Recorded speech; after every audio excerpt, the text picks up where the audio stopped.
Welcome to meeting number 77 of the House of Commons Standing Committee on Foreign Affairs and International Development.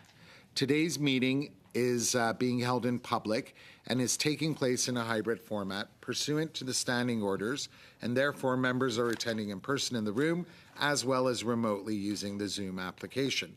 I'd like to make a few comments for the benefit of members and witnesses. Before speaking, please do wait until I recognize you by name.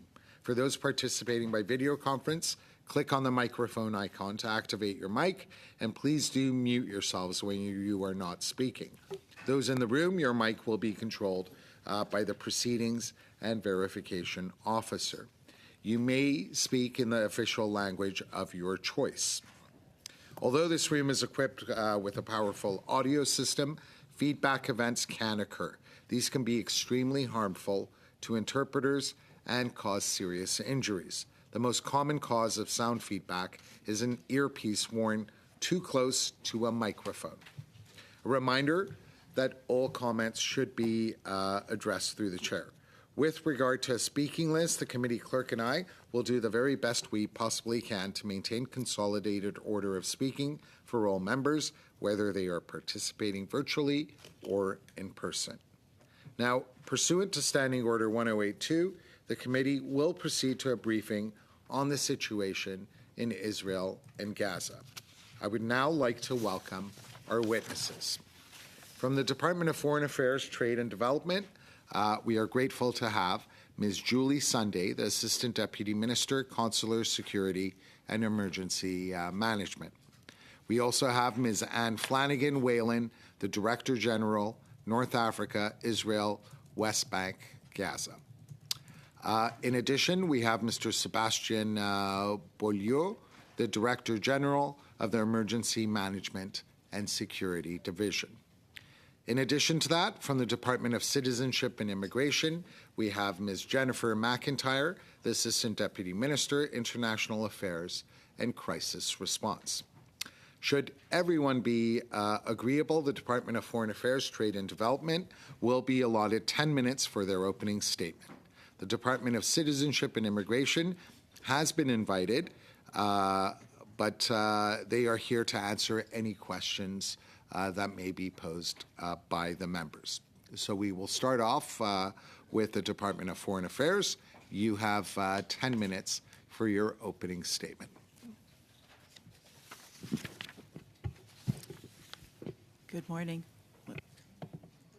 Good morning. Can you hear me? Good. Yes. Thank you. Mr. Chair and members of the committee, thank you for the invitation to brief the committee today on recent events in Israel, the Gaza Strip, and the West Bank. Developments are moving quite quickly. I will focus on how the conflict is evolving and Canadian approaches, but I will avoid discussing hypothetical and future-oriented scenarios. Le 7 octobre 2023, On October 7, 2023, the terrorist group Hamas launched a large-scale terrorist attack against Israel. Hamas brutally killed over 1,300 Israelis and kidnapped over 100 civilians. This attack deeply shook Israel. Canada and the whole world were shocked by the gravity of the atrocities committed by Hamas against innocent men, women, and children. We condemn these actions. Israel and Hamas have been at war since October 7th. Hamas has continued to fire rockets indiscriminately into Israeli territory.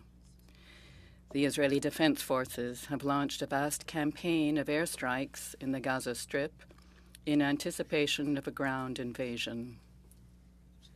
Israel's aim is to paralyze Hamas once and for all and to prevent any further attacks. Canada remains committed to its partners in the region and around the world.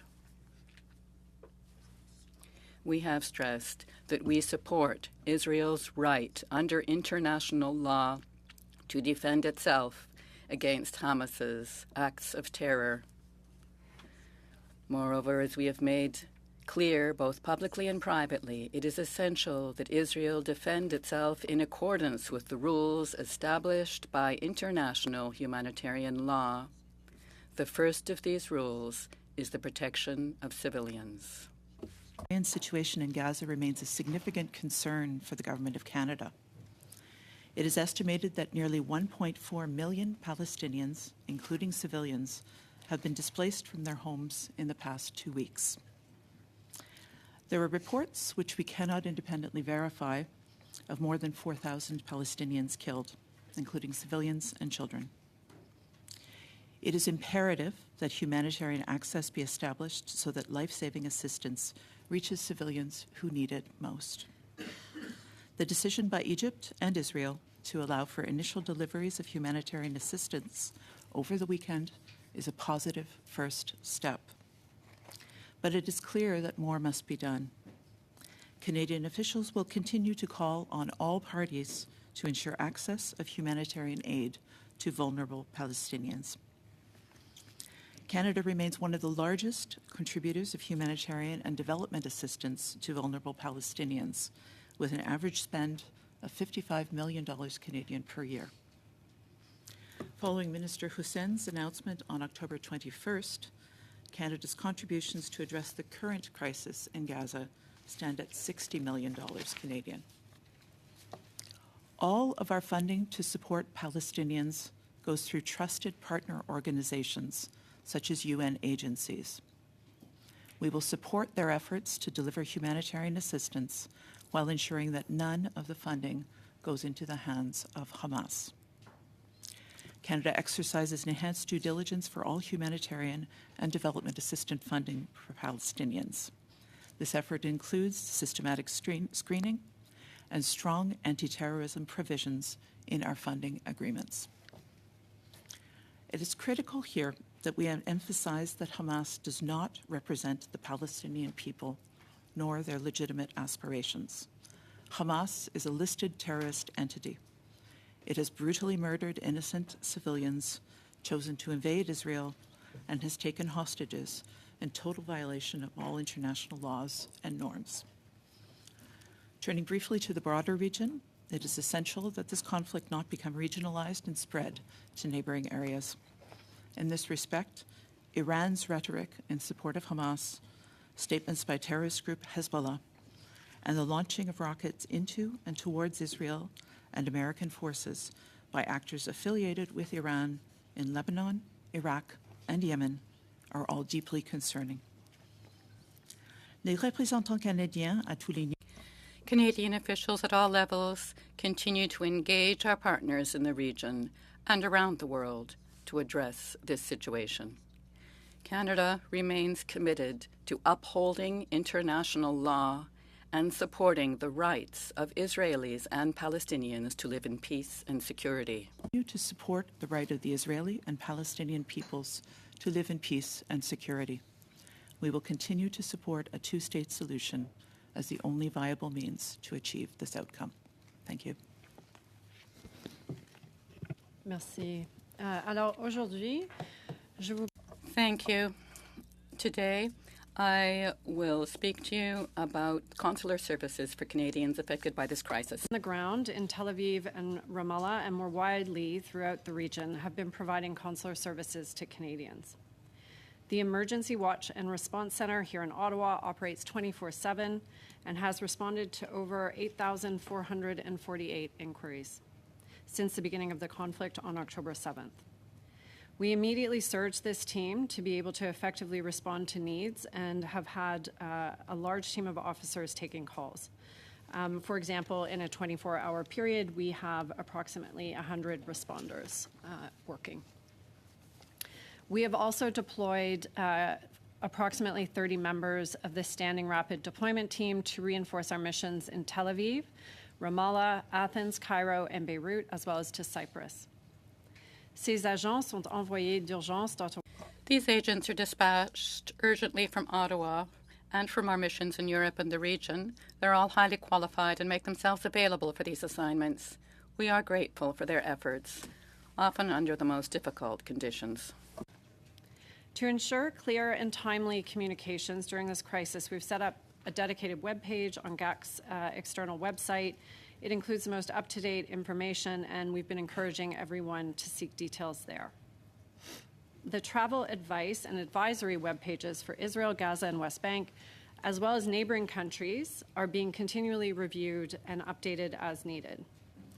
For Israel, the West Bank, and Gaza, the overall travel advice is to avoid non-essential travel due to the unpredictable security situation.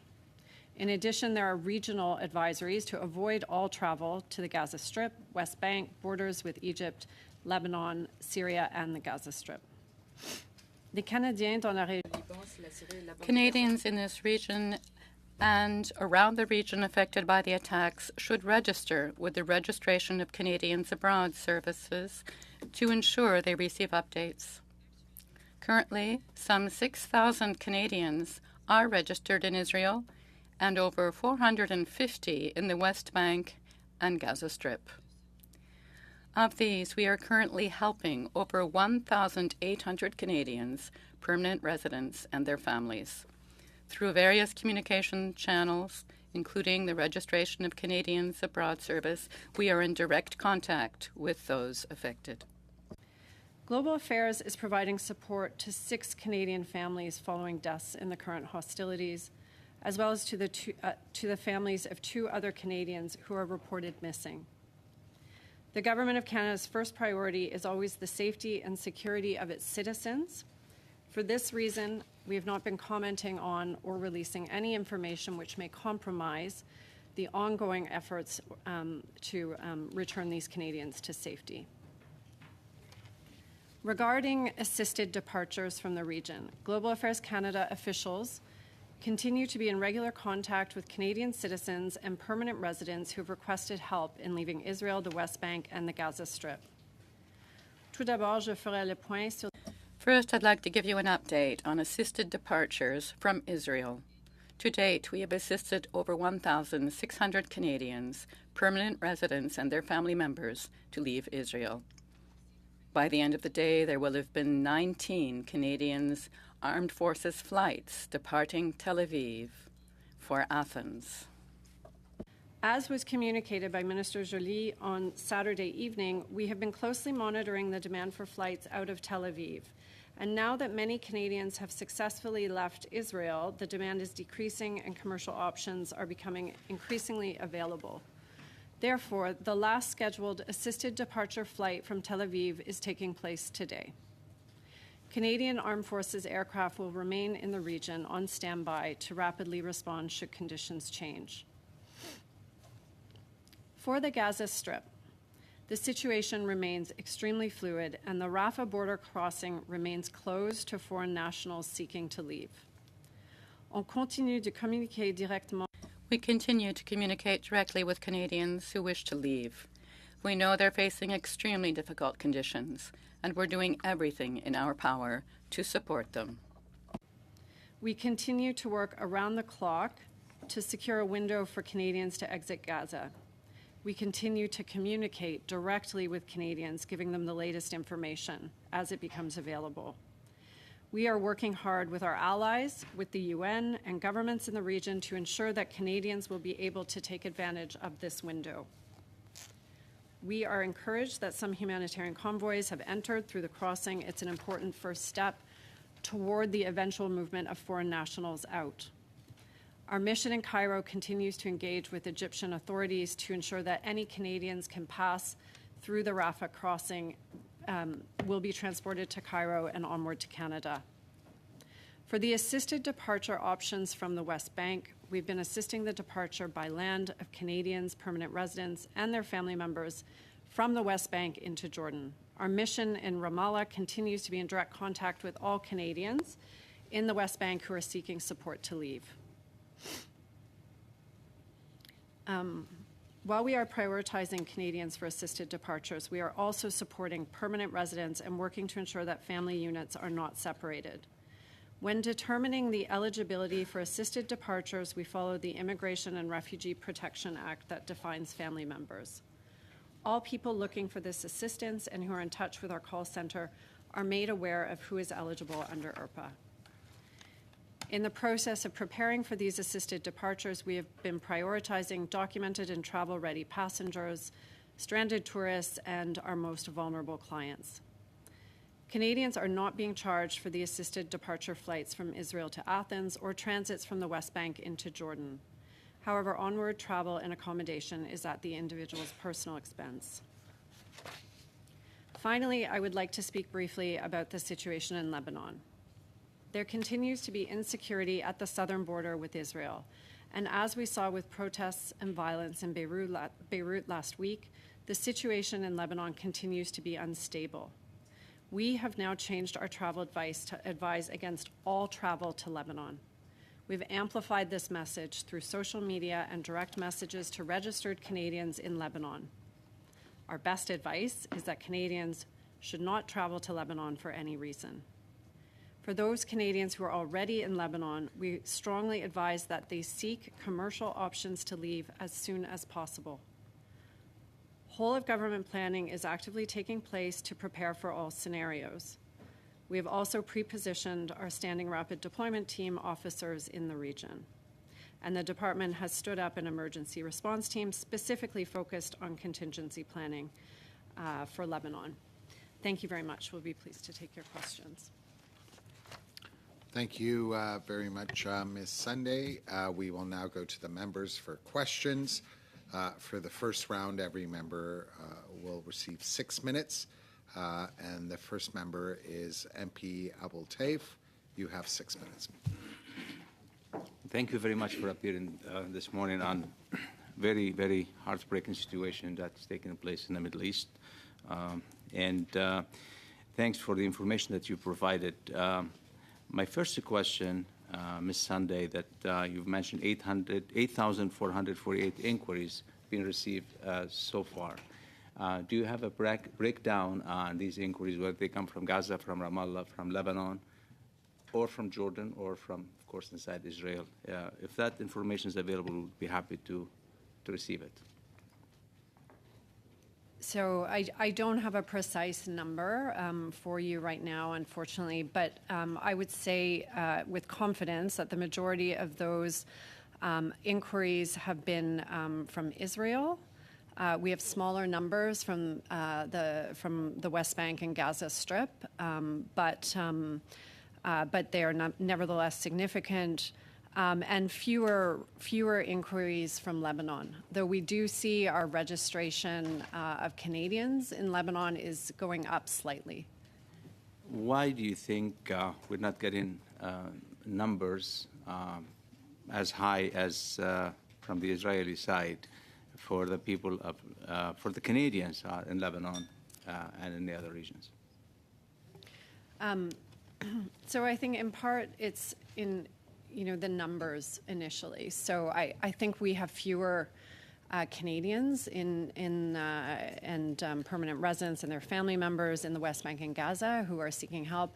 I would say right now that we know this group very well. It's a smaller group. We've been reaching out directly to them by phone, by email, to stay in touch and understand what assistance they require from us. In Israel, the numbers were initially very large, but we've watched those numbers decrease as the situation calms in Israel proper. So I think that sort of those calls are starting to become more they're becoming quite reduced. Certainly our numbers of affected persons has significantly decreased. So right now we have just over 150 individuals in Israel who are identifying themselves as affected persons, which is requiring support from us. And that is a much, much smaller number than we had a week ago. Do you know if internet services is available to people out there? I've been contacted by members. Of course, they have families out there. They're not necessarily Canadians, citizens, but their family to Canadian members. I receive unofficial notes that there's the number of casualties on the Gaza side and Ramallah of cousins of Canadians is very, very high number, very, very troubling number. And I ask those families if they have been able to connect to their families, to their parents out there. And again, they could be Canadians or non-Canadians. Any information from the ground through our teams, whether the internet service is at least available so these people can have a chance to connect, to report, to tell us what's going on, and so we know the path forward to be able to save as many lives as we can. Yeah, thank you for the question. We have also recognized over the past week in our calls to individuals in both the West Bank and Gaza that the telecom situation has been up and down. Sometimes we're able to contact them, sometimes we're not. And so we've been using, email, phone, all methods of communication. It is very challenging in terms of reports of individuals who may have been killed or injured. Again, we do not have any reports from the Palestinian territories right now, but of course we are always, we are available to receive additional information when people have additional information. To your knowledge, have the minister or our government made a request to have some of our people there on the ground, whether on Rafah, which is on the southern borders with Egypt, whether on the north, whether in Ramallah, have there been any discussion that to be able to deploy some of our teams, maybe some individuals? Was there any negotiated safety zone there so we can put people on the ground to understand the situation and to have ability to assess the situation properly rather than keeping it up to people to see it on social medias and on TVs? From a sort of assisting Canadians perspective, and I'll turn it to my colleague on the broader kind of diplomatic piece, but we do have a team in Ramallah, and they are working hard to assist the departure of Canadians, permanent residents, and their family members. And we have assisted departures from across the West Bank. And we are, I would say, one of the only countries to be doing this very as effectively as we are right now. So from that perspective, we have a very good understanding of the context right now in the West Bank and how to help people cross that border into Jordan with the assistance of our embassy there as well. So both of those teams, our team in Amman, our team in Ramallah, are completely mobilized to help, help Canadians and their families get across that border. In terms of the Rafah border, much more complex situation, but we are working very closely with all of the regional players, working closely with Egypt, working closely with the U.S. and our FAAE partners, and of course all who have a stake in that border to ensure that we are able to, when that border opens, to receive Canadians, their families, and permanent residents to be able to have onward safe passage to Canada. So I would say we are working all angles on that very issue, and expect to be, we are deeply engaged with all who can help facilitate that movement. It will be a multinational movement in terms of the Gaza situation. Thanks. Thank you. We next go to MP Chattel. You have 6 minutes. Merci beaucoup, Monsieur le... Thank you very much, Chair. The citizens of my riding are extremely worried, and they feel helpless. I, as well as a mayor, I'm highly concerned by the children who are affected by this atrocious conflict. Children and families in Gaza are out of water, nearly out of food, medication. There are Israeli children who are being held hostage. They must be returned to their families. Canadians agree on the following: it is essential that humanitarian aid be delivered. Yes, Canada has earmarked $60 million in assistance, but what we see on TV is that it's barely trickling to those who need it. Could you explain to Canadians why the humanitarian aid is blocked, why it can't reach those in such extreme need of it? Canadians don't understand the technical difference between a ceasefire and a break in hostilities, whatever it takes to get the aid through, to ensure that those assisting with this aid be able to carry out their work and get this into the civilians to protect their lives. Can you explain this to us? Merci pour la question. Thank you for the question. It's a matter of the greatest concern to the government, protecting civilians and the repercussions, the impact of this conflict on innocent civilians, including children. It's a priority for us to announce what we are able to do. Our contribution is considerable compared to other countries. We're really up among the highest contributors to assistance, this $60 million now allotted to assistance for the area. We have a long history of working closely with trusted partners to deliver aid, to deliver assistance focused on families, women, children. This is part of our approach to humanitarian assistance. We work with trusted partner organizations able to deliver the aid as we see fit. The context is highly difficult. I will switch to English with your permission. A number of proposals out there, ceasefire, humanitarian corridor, safe zones, a range of things. The Government of Canada is advocating for humanitarian access at this point. We will continue to call upon all parties to respect international humanitarian law, and we will continue to call upon all parties to ensure that this aid can be delivered. There are a great many enjeux which are working their way out in the region right now in terms of access in for humanitarian assistance through the Rafah crossing, access for internationals out of the Rafah crossing. Some of the parties are putting those two things next to one another and putting conditions one way or the other. We do have the first 34 trucks as of this morning of humanitarian assistance that have passed through the Rafah border. It is important that that be delivered. We will continue to deliver that message. Why don't I stop there and vous pouvez poursuivre des autres pistes si vous voulez. And you're welcome to ask further questions as you wish. Yes, thank you.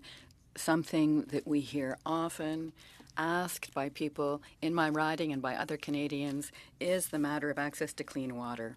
It's essential for children, over 1 million children who have no access to clean water, drinkable water. Why is this? And what can we do to help, given the situation? We know that a child, a family, can't survive for very long without water. So what's going on with the water? What's really difficult when it comes to clean water in Gaza is the need for fuel to purify the water and to make it accessible. This is the way water is accessed in Gaza. You have to purify it, and there is no access now. With the Egyptian government, with the Israeli government, with international organizations, with other key partners internationally, to impress upon the parties to this conflict the need to be able to get life-saving humanitarian access in, including access to water. So that would include starting up again the capacity of Gaza to produce purified water, but also bringing in tanks of water, which is one of the efforts that's being made by humanitarian organizations now at Rafah. Merci beaucoup. Thank you very much. Thank you very much, MP Chattel. We now go to MP Garon. You have 6 minutes. Merci, Monsieur le Président. Merci beaucoup d'être. Thank you, Chair, and thank you for joining us here today.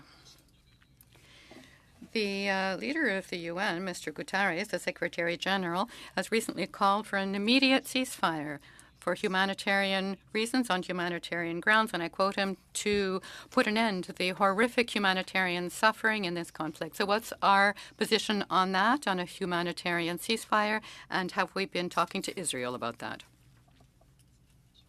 I believe that's a question for me. As I referred to earlier, there are a number of proposals that are being put forward: humanitarian corridors, ceasefires, and other matters being discussed. Continue to respect international humanitarian law. We will call upon all parties to protect civilians. We are deeply concerned, evidently, about the humanitarian situation which is going on in this region. Our priority is ensuring that humanitarian assistance can reach those in need. Those are the conversations that we're party to right now. We think that we need to make clear that Israel, following this horrible, horrible terrorist attack, has the right to defend itself according to the principles of international law. That is central for us as well, and we are profoundly preoccupied with Israel's security in the region. Without security for Israel, there's no sustainable peace in this region either. We need to continue to impress upon the players of the region the need for respect for international humanitarian law and for humanitarian access, and that will continue to be the conversation. Merci beaucoup. Thank you very much. Now, of course, you're referring to international law. You mentioned it in your opening statement. The first rule of international law being the protection of civilians. We know that Israel has set up a blockade on humanitarian assistance. I mean, fuel that would be needed to purify the water and make it drinkable, food and so on. And it's getting worse. And ONGs are emphasizing to the government what civilians are facing, spreading illness and so on. According to the UN, these are breaches of international humanitarian law. And those perpetrating such breaches would face international legal action. So do you think that this is currently, this blockade, in violation of international law? To assess whether this is a violation of international humanitarian law, we do have a grave concern for the deteriorating conditions in Gaza.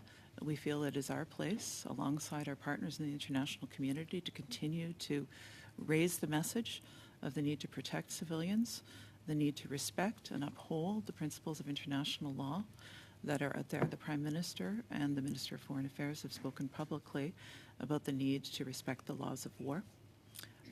Even war has rules.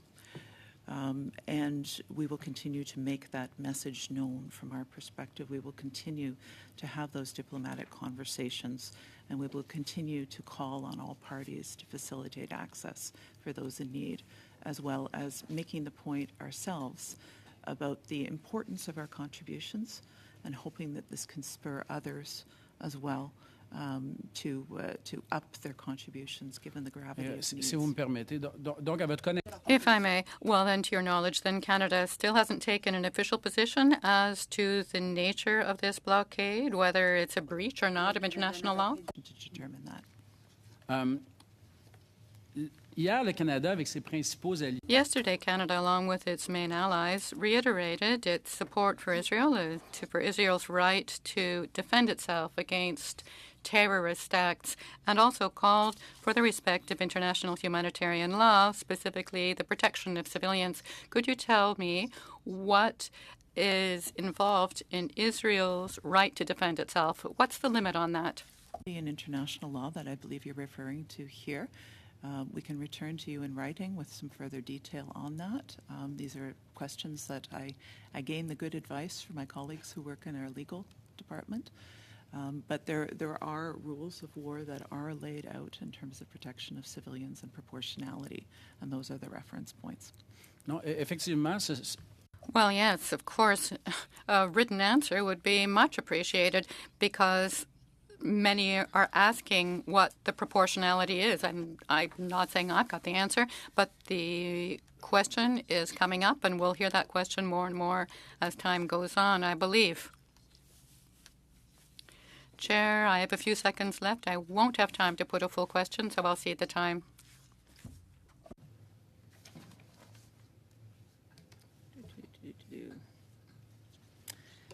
Thank you. Thank you all very much for being here. I know how difficult this has been and the work that you've all been doing on consular support, on this very, very difficult issue at this very, very difficult time. So thank you for the work that you've been doing. I deeply appreciate it. I know the Canadian citizens also appreciate that very much.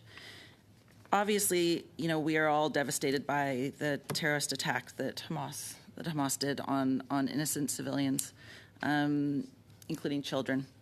So many Canadians have been traumatized and are in mourning, and now so many Muslim and Palestinian Canadians are also feeling deep grief and fear as a result of the siege of Gaza. There are 8 families in my community of Edmonton who lost loved ones in the past 2 weeks. Together, they've lost 95 family members, and that's just the families that I know of in Edmonton. Across Canada, there are hundreds of families who are in mourning the losses of their loved ones in Gaza and terrified because of the ongoing bombing. So far, the NDP is the only party that has called for a ceasefire. And I guess I need to start with one very basic question. Do you, as representatives of the Government of Canada, believe that collective punishment of Palestinians is, in fact, making Israelis safer?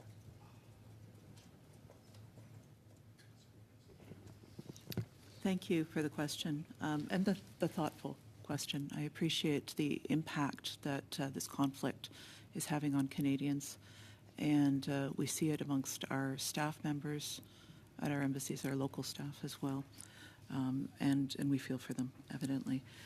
I am not in a position to judge on collective punishment as a term. It is a term that has been used, but is a term that does have specific meaning as well.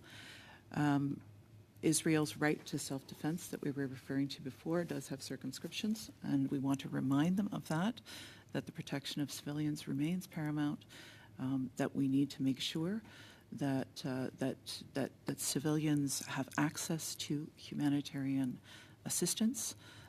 This is our focus right now, and we will continue to focus on that. We feel for 2.5 million Palestinians in Gaza, and they require humanitarian assistance, and as an international community, we need to carry that message in an effective way. So the government, your government, uses language of protecting civilians and international law, but at the moment, Defense for Children have now stated that there have been over 2,000 Palestinian children that have died as a result of the siege of Gaza. You still have not called for a ceasefire. The Palestinian, the Muslim community is asking for the government to call for a ceasefire. This is their number one ask. Where are those conversations, and why has that not yet been undertaken? We are undertaking conversations with all of our partners in the region as Global Affairs Canada. We are hearing from the neighboring countries. We are gaining reporting from our missions on the ground, including the mission in Ramallah, about the circumstances as they occur. We are speaking to international organizations to better understand the circumstances and to better understand how we can achieve traction to be able to get humanitarian assistance into the people who need it. We're very focused on this right now. The practical sorry to interrupt, but clearly you can see that it's impossible to get humanitarian assistance to individuals that are, if bombs are still falling. That's not going to be possible, is it? Like, a ceasefire is the best way to ensure we can get that humanitarian assistance to the people who so desperately need it. So there have been a number of propositions that have been put out about how to generate safe zones, humanitarian corridors, ceasefires. These conversations are ongoing at various levels. For Canada, the question is what is going to be most effective in the short term in getting assistance into the people who need it, while also respecting that Israel has a right to defend itself and rockets continue to fly. And I would just urge the government to consider that the Canadian citizens that are so desperate for the Canadian government to stand up and protect their rights are calling for this, and I would hope that you would take that into consideration. Our efforts to ensure security for all must also, of course, include justice. I think my colleague from the bloc alluded to this, and we certainly recognize international law, international humanitarian law, and as you so rightly mentioned, the rules of war, because there are rules of war, very, very low bar, but they are there. We are seeing that the rules are not being followed, and I'm wondering where the Canadian government is in terms of using those international mechanisms like the ICC or the ICJ to ensure that all war crimes are prosecuted. And further to that, I think, considering the fact that Canada has been very vocal about using those mechanisms for places like Ukraine and Syria, why is there such a hesitation so far to use those mechanisms in this case? So we are indeed a steadfast supporter of the International Court of Justice as the principal legal organ of the United Nations, the International Criminal Court, as a founding member of that, and we recognize the important role that it can play in the peaceful settlement of disputes. Right now, we're looking at humanitarian access as the key point and the most urgent point. We're looking at the situation of Canadian citizens, obviously, and we're looking at all hostages returned. We do need to work with all of our partners to be able to encourage allies to respect their obligations under international humanitarian law and international law. And our political leadership has been outspoken on that point. We have conversations with our partners in the region about the need to respect international law. I'll stop there for a moment. Yeah. Thank you. We next go to MP Epp. You have 5 minutes. Thank you, Mr. Chair, and thank you to the witnesses for being here today and briefing us. I'm going to start with a question to Ms. Sunday and pick up from where my colleague left off. Just a question of clarification. Regarding Rafah and our Canadian presence there, did I understand you saying that we already have a presence or we're working at getting a presence there? If I understood your other testimony, we do have Canadians in Ramallah prepared to receive Canadians and assist them on the way out. What is the exact status of our presence at the moment in Rafah? Thanks for the question, Mr. Chair. So in Ramallah, yes, we have our team on the ground. In Rafah, we do not have officials there. The Egyptian authorities are not permitting us to take officials there right now. We also, of course, have to assess the security situation. And so we are in active discussions right now about when that border opens, where we will be collecting our Canada entitled persons, and that is a discussion that's underway, and many other countries are having this discussion as well. So that whole North Sinai region is closed off right now to all but a very, very small group. Okay, a follow-up then. So if I understood, there were 34 aid trucks that were prepared or have gone in through that. Is that being monitored? Like, is any of that our aid, Canadian aid, or who's monitoring that if we don't have a presence there? Sorry. We don't have a presence at the Rafah crossing, nor do our like-mindeds. It's a non-permissive environment, and we require the permission of the Egyptians to be there. But international organizations are organizing there and in the Al Arish airport, 50 kilometers away from the border, to organize the conveyance of humanitarian assistance across the border. Thank you. It leads right into my next question. In normal times, Canada flows aid, bilaterally, government to government, or to our trusted Canadian organizations, to their partners. I heard in the testimony that, the aid that has been announced is being, so we're channeled, correct me if I'm wrong here, through UN trusted partners. Can you talk about, is that flowing to Canadian organizations to their partners, or is it flowing bilaterally to governments there or to the UN? Exactly what is the flow of the announced aid? Either what is it now or what is it planned to be?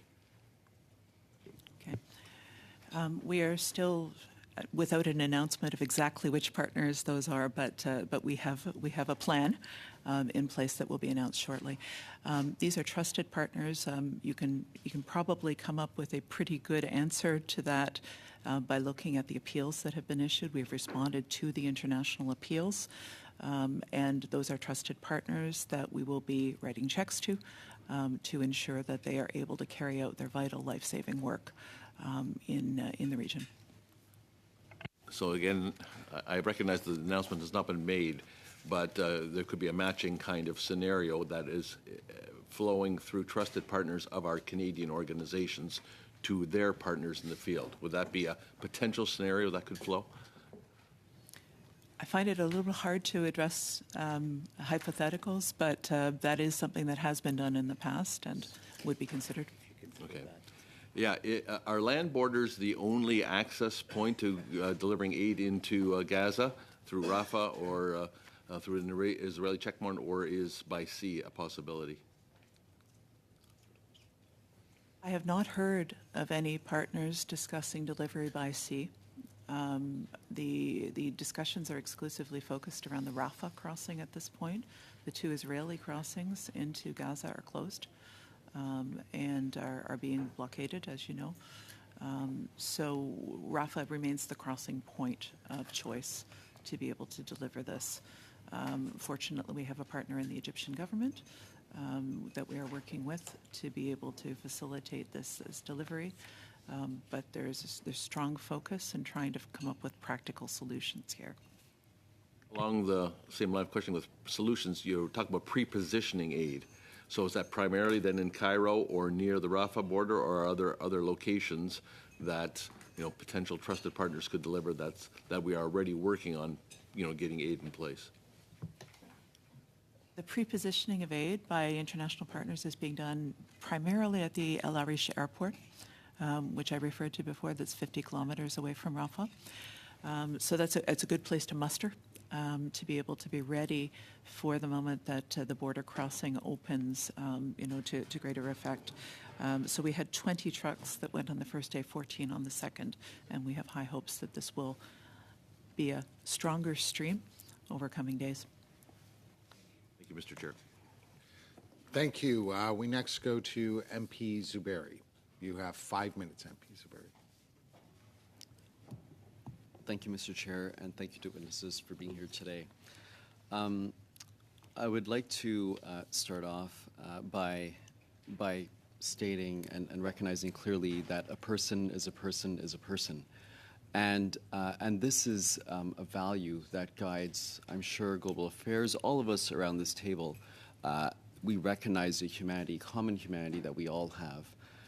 And we hope for a peaceful tomorrow where everybody can live in true peace and dignity throughout the world, and including in the Middle East, in both Israel and the West Bank and Gaza.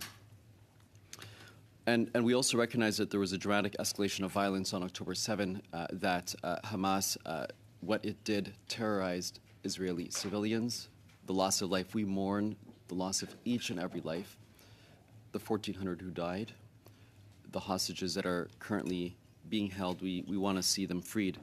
We also mourn the loss of life that is occurring right now as we speak, hour by hour, within Gaza and other parts of the region. I'd like to focus on humanitarian aid, and Canada has committed now, as of thus far, $60 million in humanitarian aid. We were the first from within the international community to say we will be there to help people who are facing humanitarian crisis within Gaza. We were the first country to do so.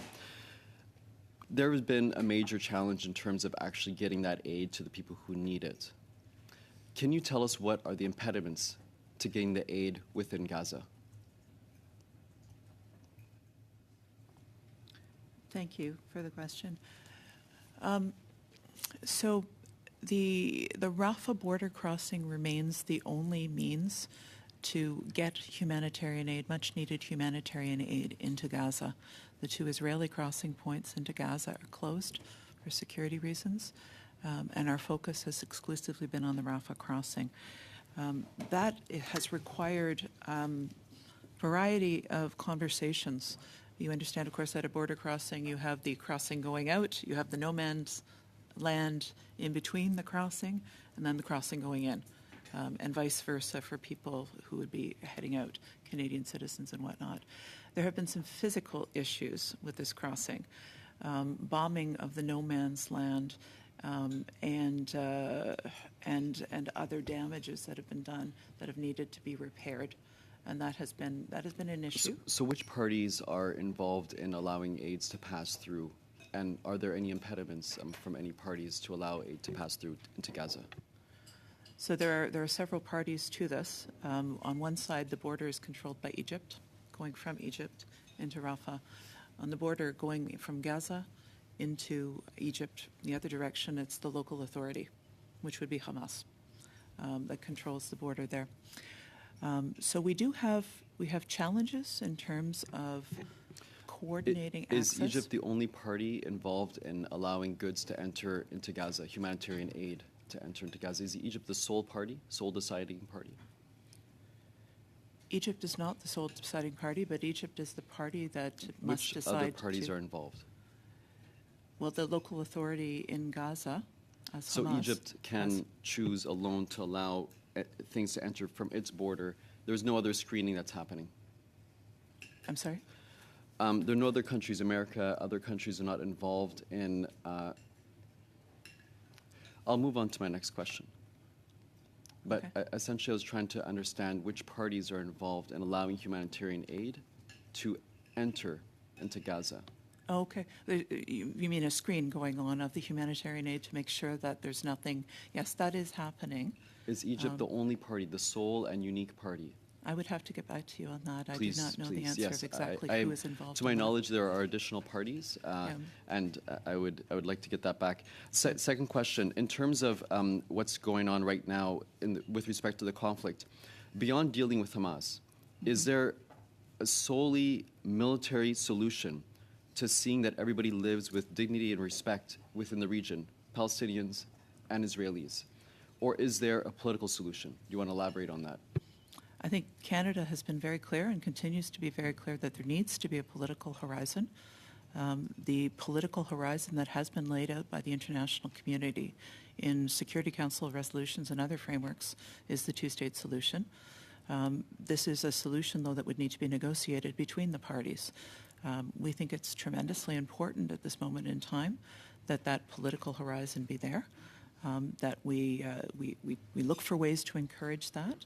You'll see that Minister Joly and the Minister of Foreign Affairs and the Minister for International Development participated in a conference held in Egypt this weekend that was dedicated on one hand to humanitarian assistance and on the other hand to try to make sure that there is discussion of this political horizon, that we keep this out there, that we keep this as the horizon of hope. Because without that horizon of hope, we're not going to be able to engage the players in what we need to do to move this forward in a healthy way. Yeah. Thank you. We next go to MP Garon. You have 2.5 minutes. Merci, Monsieur. Thank you, Chair. Since the attack of the 7th of October, Israel's hits on Gaza have led to 4,651 deaths, half of children. 14,250 have been wounded, and 29 UN employed assistants have died in the area. You mentioned proportionality a little earlier. Before we denounce, what I've just described, are we still assuming that there's more room for proportionality?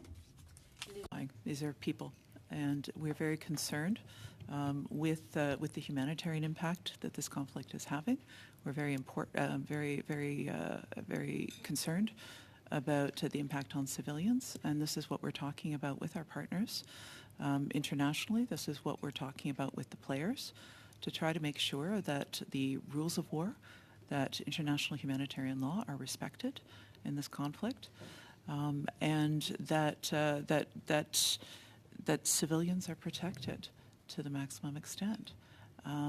This is absolutely critical to be able to protect civilians, and these are conversations that we are having. Est-ce que le Canada... Has Canada spoke to this issue publicly concerning the UN staff who are collateral victims of these attacks? Does Canada have a specific position on these deaths? I have to admit that it's a little bit difficult for me in the flow of everything to be able to recall whether this would have been by tweet, whether this would have been but obviously any deaths of international humanitarian personnel are of great concern to us. Très rapidement, le temps nous est compté. Very quickly then, I have little time left. We know that a good deal of disinformation is circulating about this conflict. Do you trust the statistics that we have, the figures I've just mentioned, that the Health Department of Gaza gives us? Significant casualties on the Palestinian side. I cannot vouch for any numbers that are out there. There's a wide range. But the fact of this extraordinary number of Palestinian civilian casualties is our concern. We next go to MP McPherson. You have 2.5 minutes. Mr. Chair, thank you again for being here and sharing your expertise with us. I want to ask about the situation in the West Bank and in Jerusalem. We're seeing increased settler attacks on Palestinians and IDF killings of Palestinian civilians, including children. Settler attacks have unfortunately become a feature of the occupation, and Canada rarely, if any ever, says anything about this. Is the increase in settler attacks a factor in the slow pace of assisted departures for Canadians in the West Bank? And if not, could you talk a little bit about, explain to me the difference in the speed between assisted departures from Israel and the West Bank? You take on. I start. In terms of, so what I would say is that we moved quickly on all fronts in this as the conflict escalated. So we watched our numbers increase in Israel in terms of those who required assistance, and we moved quickly to address that. And we also moved very quickly to be able to support people in the West Bank and Gaza. So in the case of the West Bank, it took a little bit longer because it was a more complex environment for us to be able to support people. That said, Canada was the first FAAE country to assist departures out of the West Bank. And just give me a little bit more information about why it's a complicated place. That's, I think, what I'm asking about. Like, what are those complications? So, I mean, there are multiple complications. In the sense of Ramallah is one part of the West Bank, and certainly we moved quickly. The first bus of Canadians and also some Australians out of Ramallah happened, because those were individuals who were in that area, and we were able to move really quickly. There are individuals, Canadians across the West Bank, and so we've been working to support them. There are challenges because of checkpoints, because of other issues. We've been working closely with basically a group called the COGA, which is effectively the coordination of government activities in the territories. It's an Israeli group because we have to be sure that we are alerting them of our movements so that they're able to support us. They of course, liaise with the IDF. We also work closely with our colleagues at the UN who are responsible for security. We have very good relationships with them. They are on the ground. So we are sharing information all the time to be able to ensure Canadians can move effectively in the West Bank. We have transported people from Bethlehem to the border in Jordan, where we have our mission there collecting people. One additional complexity in the case of the West Bank is that we have IRCC with us on site in Ramallah so that they are able to do approvals of family members. And so that can take a little bit extra time, but we've been doing that really quickly. So that we've been able to move even mixed families across the border with Jordan, and that's something that is great. And in the early days, we needed to do our homework to be able to make sure we were able to do that safely, so that we weren't going to, create issues for people, and we wanted to ensure their security and their safety across that whole movement, which is quite complex. I would say now we understand it quite well, which is why our allies are asking us for advice on how to do that. Thank you. We next go to MP Chong. You have 5 minutes. Thank you, Chair. Thank you to our witnesses for appearing. I have a question for Madam Flanagan Whalen, thank you for taking the time to testify. You mentioned several times that the Government of Canada calls on all parties to uphold international humanitarian law, in other words, the laws of armed conflict. In light of this, do you assess that any of the parties in this war, in other words, Hamas, the IDF, and others, have violated international humanitarian law? I'm not in a position to make that judgment. We are watching a fast-moving situation on the ground. We are encouraging all parties to do what they need to do under international humanitarian law, to respect the laws of conflict, and to ensure the protection of civilians. Thank you. Is the Government of Canada calling for a ceasefire? The Government of Canada has not called for a ceasefire specifically. The Government of Canada has encouraged parties to the conflict to follow their obligations under international humanitarian law and to ensure humanitarian access, particularly into Gaza, given the desperate conditions there. Thank you. The government has stated that the State of Israel has the right to defend itself under within the laws of armed conflict. Does the government accept that a state's right to defend itself includes a state's right to prosecute the war at a pace and time of its choosing?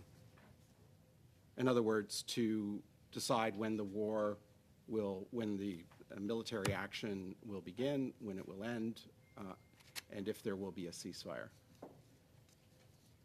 We have indicated that the government of Israel needs to abide by the rules of war and international law. Those are questions that need to be responded to. There are questions around military strategy that the government of Israel will take on itself, but will be closely watched, we're certain, from outside. And we will remind Israel as well that there needs to be a day after in this. There needs to be a plan for what comes next. Because what we want is to get on the path to a sustainable peace here. And we need to think about what the day after looks like. But the government accepts that the right to defend, a state party's right to defend itself under the laws of armed conflict include a state party's right to prosecute a war, to begin a war, to end a war within the parameters of international humanitarian law, in other words, the laws of armed conflict, at the pace and time of its choosing. Does the government accept that that is included in the inherent right under Article 51, I believe it is, of the UN Charter and within the parameters of international humanitarian law? We have been emphasizing those parameters of international humanitarian law and international law. So, that is what we've been saying, that they must act within those parameters that are established. Thank you. The Minister of Foreign Affairs stated that the explosion at the Gaza hospital was illegal. In other words, contra international law.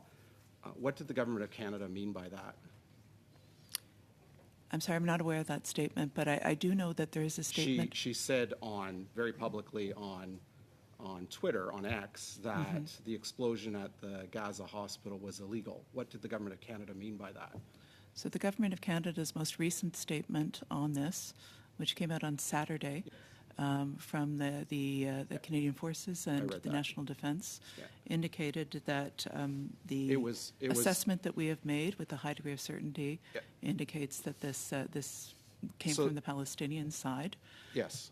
Yes. The statement, I believe, said that it was a result of a rocket fired from within Gaza, which would imply that it was fired by a terrorist group within Gaza. That, combined with the word illegal, would suggest that the Government of Canada has assessed that the rocket firing was deliberate and not proportionate. That's what, logically, those two statements combined would lead one to conclude. So that's why I ask, what did the Government of Canada mean when it said that the explosion at the Gaza hospital was illegal? The events are moving very quickly, and it's important for us to be able to step back and take a pause. Agreed. Look at the evidence. But I'm wondering, in light of that, if the department or the minister will issue a clarification to her assertion that the explosion at the Gaza hospital was illegal.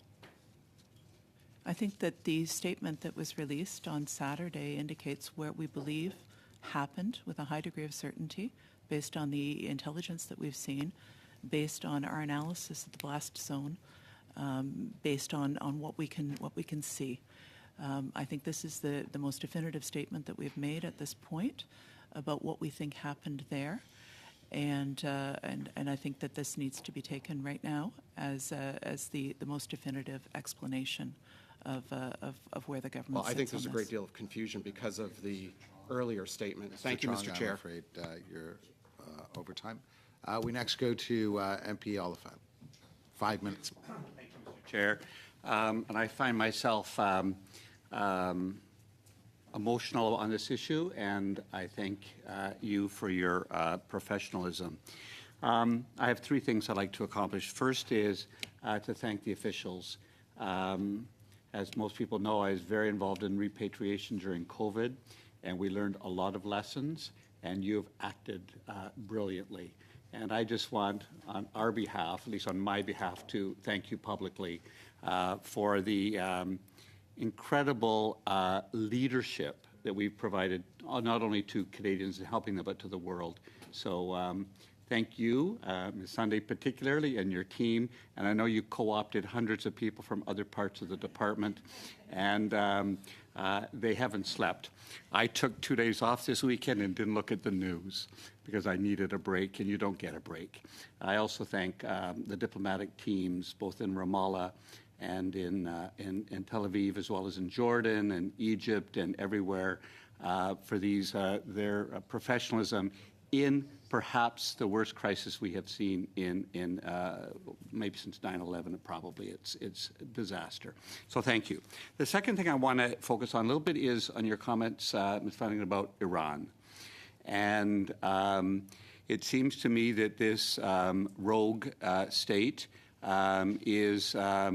has a band around it that is potentially engaged in this, whether it is directly with Hamas, which it appears to be, but I don't know that, with Hezbollah, in perhaps causing instability in Lebanon, which we are watching very closely, with action in Yemen and Iraq and Syria. This is something that we are watching. Any intel that you can provide, intelligence you can provide to this committee on what we're watching. I don't want you to be hypothetical, but what we know, and it seems to me that this, again, is elevating our concerns about Iran. Yes, indeed. The regional context of this is extremely challenging. And I think that we, with our international partners, are working very hard on questions around de-escalation here. We don't have any evidence that Iran was directly involved in the terrorist attacks of October 7th. That said, we remain gravely concerned about Iran's destabilizing actions across the entire Middle East region, and we're watching very closely. That fragile situation on the border with Lebanon is especially concerning. We know that Israel and Hezbollah have been exchanging fire over the last couple of weeks. There have been a limited number of casualties on either side. And I think good awareness on both sides of what escalation might mean. So certainly we remain in close contact with the government of Israel to understand their perspectives on this. We have a great number of Canadian citizens in Lebanon who are extremely concerned about the situation there, evidently. We need to be able to plan adequately for anything that might come of that, apart from our broader concerns about stability Thank you. and I'm going to security. cut that because I have a third thing I want to get in. I feel a little naive, but a month ago I was at the UN speaking about the day after and looking at incentivizing a two-state solution, a peace with justice that Palestinians and Israelis can live side by side.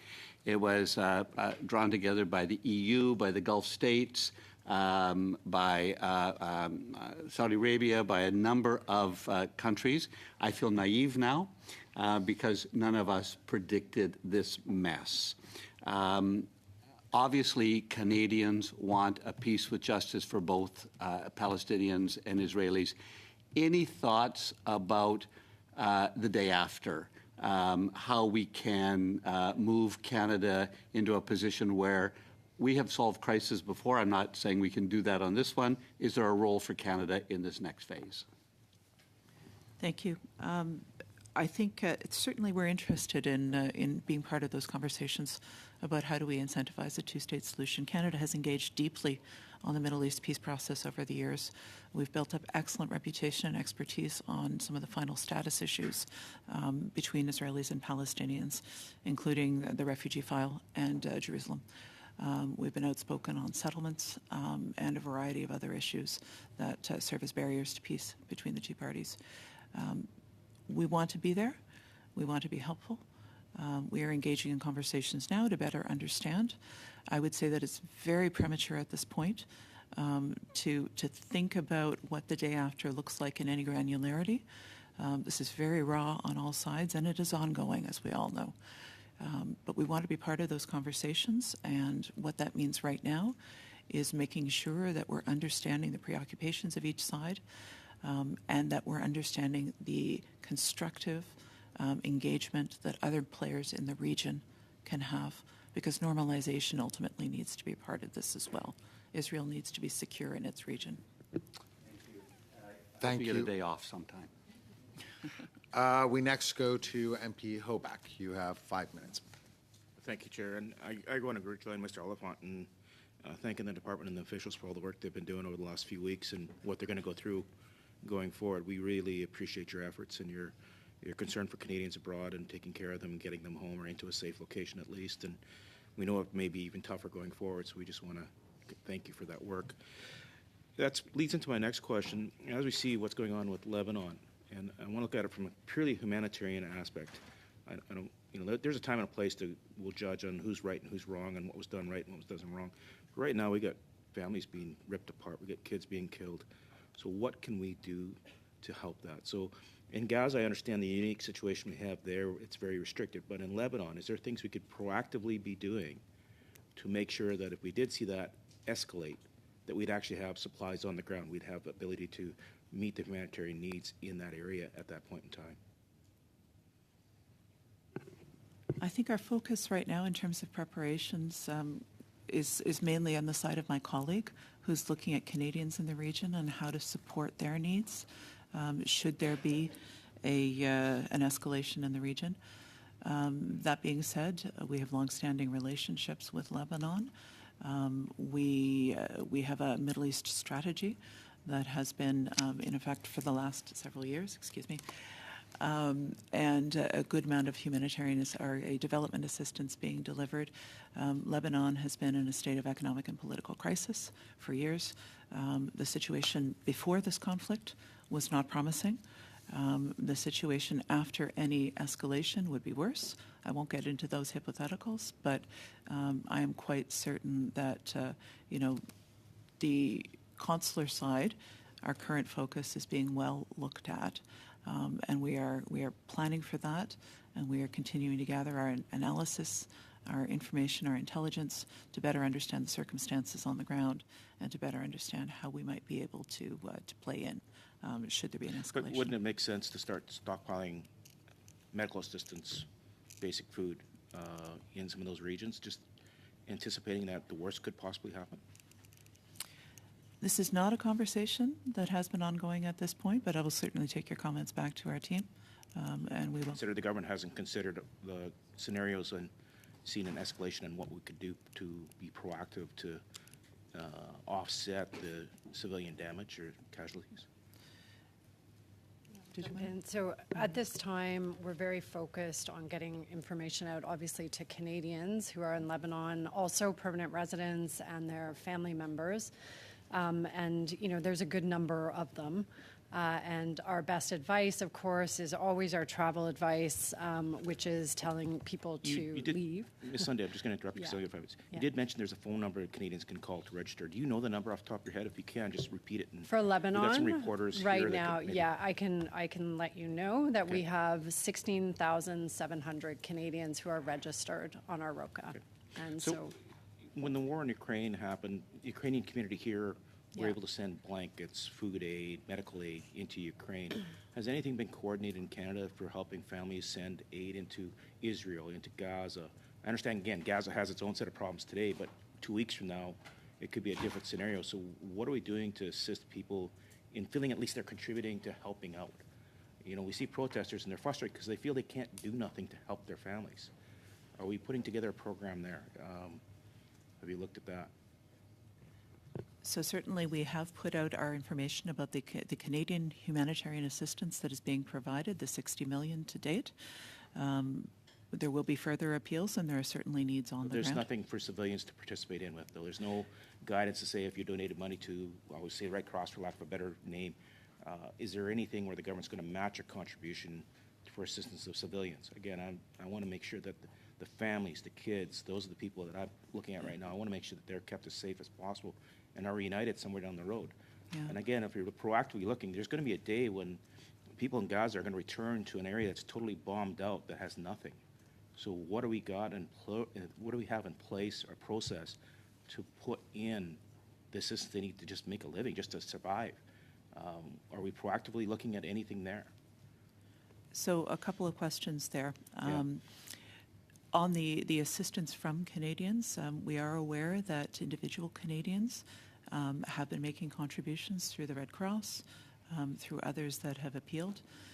We know that the Jewish stakeholder community in Canada, there are a variety of different appeals that have moved forward. I saw a report this morning that there's $100 million in assistance that has been gathered by Canadians who feel an affinity with Israel. So that, you know, individual Canadians are making those determinations and beginning to step forward. The question of a matching fund has not been broached at this point. But certainly Canada has been front and center in terms of government level contributions to make sure that the assistance gets to those who need it most, especially in Gaza. The longer term question that you raise about livelihoods is one that we've been deeply engaged in the Palestinian territories. We do work with trusted partners on livelihood, including for women in particular. We have been deeply engaged in that. I envisage that we will continue to be engaged in that. We have a very good baseline of development support that Canada provides to Palestinians each year. $55 million is the envelope we typically work with each year.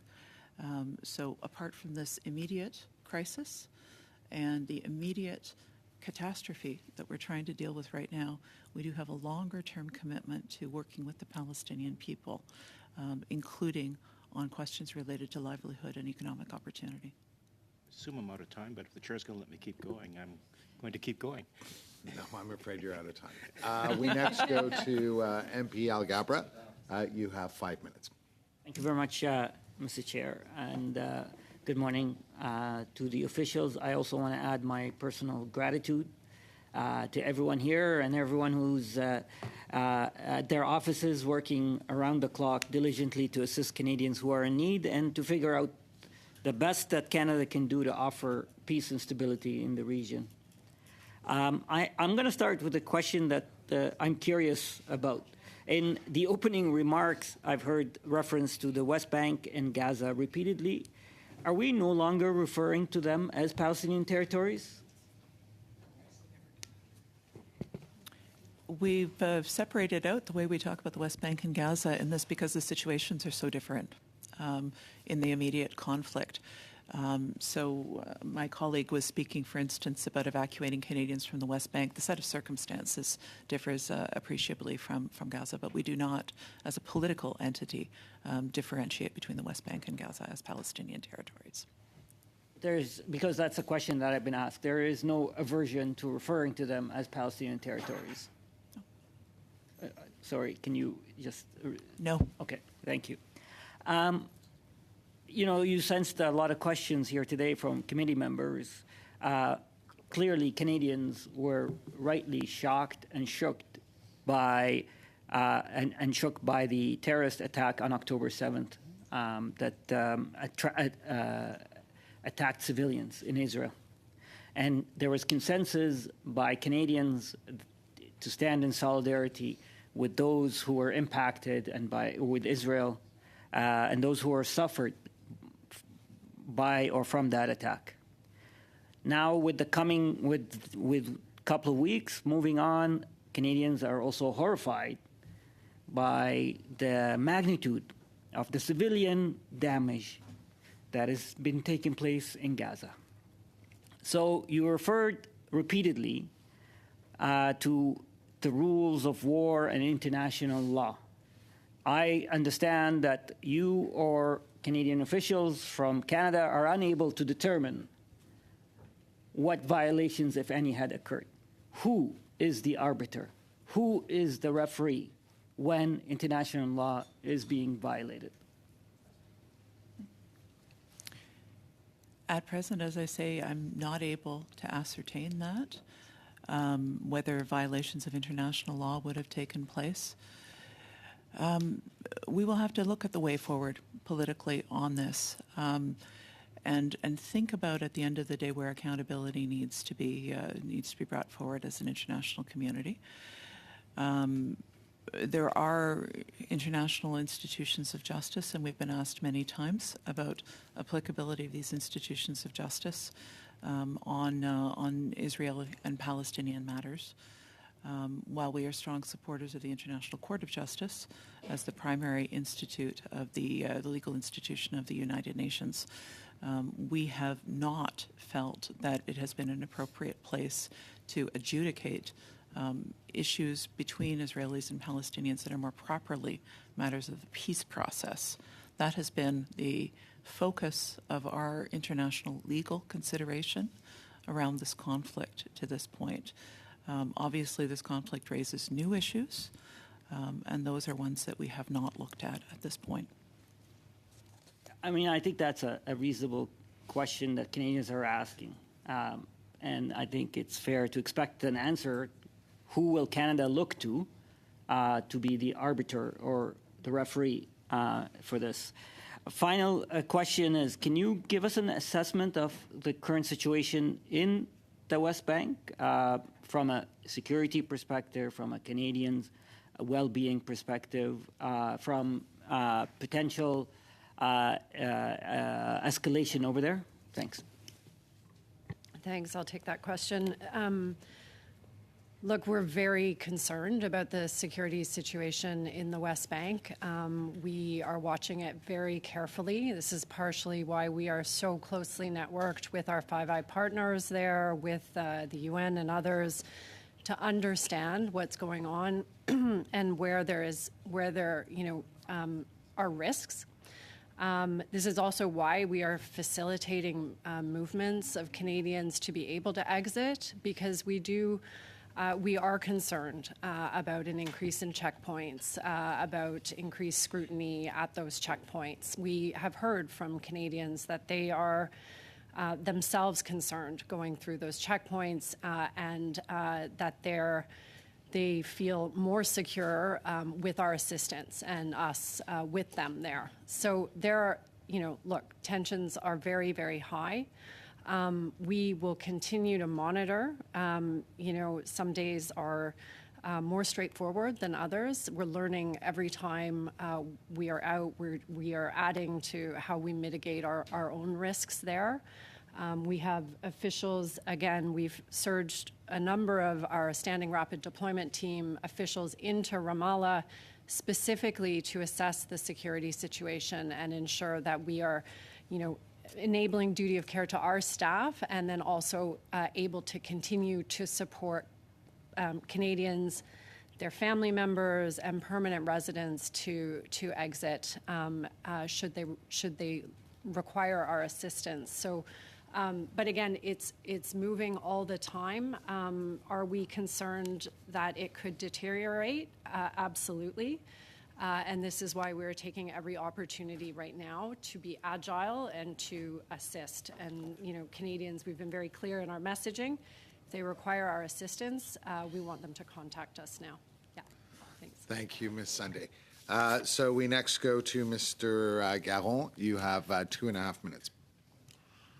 Merci, Monsieur le Président. Thank you, Chair.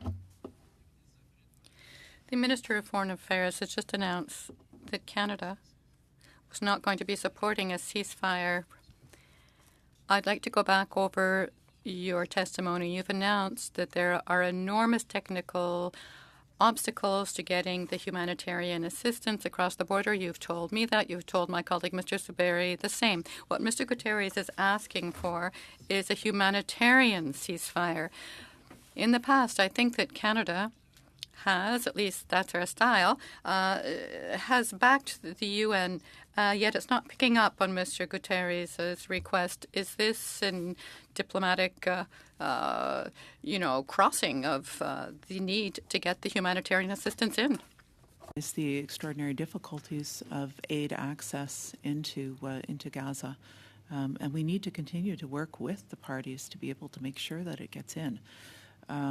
This has been challenging. There is live conflict going on, as you've noted, but we need to try to find a way to make sure that this can get in. So these are conversations that are ongoing with the parties to try to make sure we can get that assistance in and get. Si vous me permettez, parce que If I may, given that we have so little time, I'd like to know just really specifically what's Canada doing to ensure that the humanitarian corridor that's currently up won't be bombed. To our partners in the region, we are speaking to the Israeli government, we are speaking to the Egyptian government, we are speaking to others who deal with the authorities in Gaza who we don't directly speak with, and making clear our expectations that civilians be protected, that civilians have access to much-needed humanitarian assistance, and continually doing this. Et est-ce que le refus du Canada And has Canada's refusal to back this humanitarian ceasefire leading to a change in how we're conversing with governments in the area? Are addressing the issues around humanitarian access in those conversations. We are making clear our expectations that humanitarian goods need to get in, that this needs to be part of this process. So those are ongoing discussions with all of the relevant authorities of the region. We have good relationships with each of those, and I think the fact that the Minister of Foreign Affairs and the Minister for International Development were present at Cairo over the weekend at the summit was a good thing. The Minister for International Development was able to reach out to a series of international partners beyond the governments, but the international organizations to better understand their challenges, to ask them how Canada could be helpful. What we're hearing from some of these partners is that the mere fact of Canada standing up, meeting with them, being public about the meetings with them, being public about our very large donation is tremendously helpful to them. Thank you. We next go to Madam McPherson. You have 2.5 minutes. Thank you, Mr. Chair. Again, thank you for the testimony. This morning, the Humanitarian Coalition did say that they have requested a matching fund, and I just want to express that as a New Democrat, we would strongly support that and hope that the government will take steps to put that in place. But what I want to ask about now is military sales, actually, military goods that go to Israel every year. So Canada exports about $22 million in military goods each year. We've long called on a ban on those arms sales to Israel while the occupation continues. And Canada is also a signatory to the Arms Trade Treaty. Obviously, that requires the states that have signed on to consider human rights in their arms deals. Do you track whether any of those military goods or technology sold to Israel are being used in the war in Gaza? And how can Canada be in compliance with the Arms Trade Treaty while it continues to export weapons to Israel at this time? Thank you. We do have a strong export control system, and respect for human rights is enshrined in that. Sorry, can you hear me? Yeah. Respect for human rights is enshrined in that. We're required to look at goods that have military purposes, to assess them on a case-by-case basis in that framework, to put them against the Arms Trade Treaty's criteria that are enshrined in our Import and Export Permits Act. So permits for controlled goods are not issued if we feel that there is a risk that they would be used to commit or facilitate a serious violation of international human rights law. So that it has not been a question thus far in this conflict, I can say that with some certitude. Sorry, just to clarify, that means that from your understanding, no Canadian arms are being used in the current conflict. I have not seen any requests for shipments of any military goods. The ones that have already been shipped. Do we have any way of knowing whether Canadian arms have been used in this conflict? We do keep track of the goods that we ship. We do the assessment at the time that they are exported to make sure that this is done under the conditions of our own legislation as well as the Arms Trade Treaty. And you know, that is where we are at right now. I don't have information about anything that is currently going into Gaza, but certainly anything that would be applied for to go into Gaza now would be looked at against the criteria to try to figure out whether it might be a risk to violate our obligations. Could you provide the committee with the information at a later date on whether or not arms that have already been sent, not ones that are currently being sent, but already been sent, whether or not they've been used in the war? Thank you. Thank you, Ms. McPherson. We now go to Mr. Chong for 5 minutes. Thank you, Chair. I've got a couple questions about some of your testimony in your opening remarks. I note that you said in your opening remarks that Hamas has killed more than 1,300 Israelis, and we know where that data comes from. It comes from the Israel Defense Forces and the State of Israel. Later on in your opening remarks, you said, quote, "There are reports of 4,000 killed," end quote, in reference to Palestinian civilians in Gaza that have been killed. Where do these reports come from? There are a variety of different sources for the reports of Palestinian deaths. Those include the local Ministry of Health, but also include non-government organizations and international organizations. Does the department treat with the same veracity reports from the State of Israel and the Israel Defense Forces compared with reports from the Ministry of Health in Gaza? There's been a greater consistency in the reporting from Israel. We trust the reporting from Israel. There's been a wide range of figures that have been asserted on the Palestinian side. That makes it a lot harder for us to be able to judge what the precise numbers would be. But a life is a life is a life. And we certainly are concerned about the suffering that has occurred on the Palestinian side. We know that there are deaths that are occurring, evidently. It's a little bit harder to get an exact picture of the precise numbers, though, because we do have this range that is put out there. Yeah. We recognize as well that there is an information war that is going on, and that the numbers that are being put out can often include that element of making a point publicly.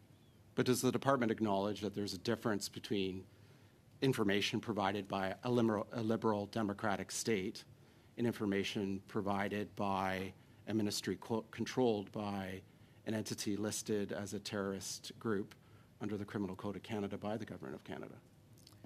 As I've indicated, we are getting consistent numbers from the Government of Israel. We trust those numbers.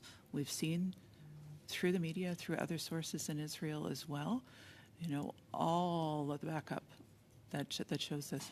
On the Palestinian side, we are getting these figures from the Ministry of Health, and our experience has been that the Ministry of Health's numbers are usually quite a bit higher than the numbers that we see from other sources on the Palestinian Thank you. side. I'd like to switch topics a bit and talk about evacuations. We all remember the pandemic where millions, hundreds of thousands of Canadians were trapped in an emergency situation abroad. The policy of the Government of Canada at the time, if I recall correctly, was that Canadians had to pay their own way back to Canada. The government would offer emergency loans, but it was expected that those loans would be repaid in full. Recently, the government evacuated a number of Canadians from Tel Aviv to Athens. Who was responsible for the payment of that transit?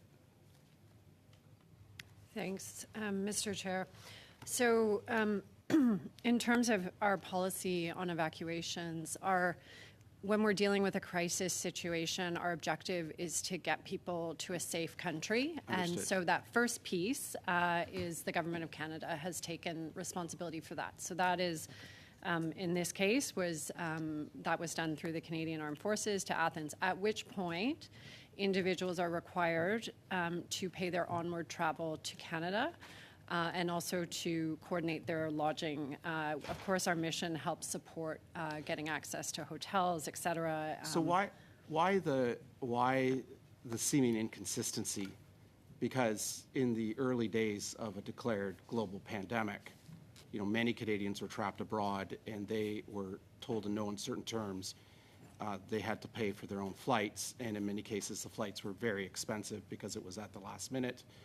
Borders were closing. It was an emergency situation to get back in the weeks following the declaration of a global pandemic on March 11th of 2020.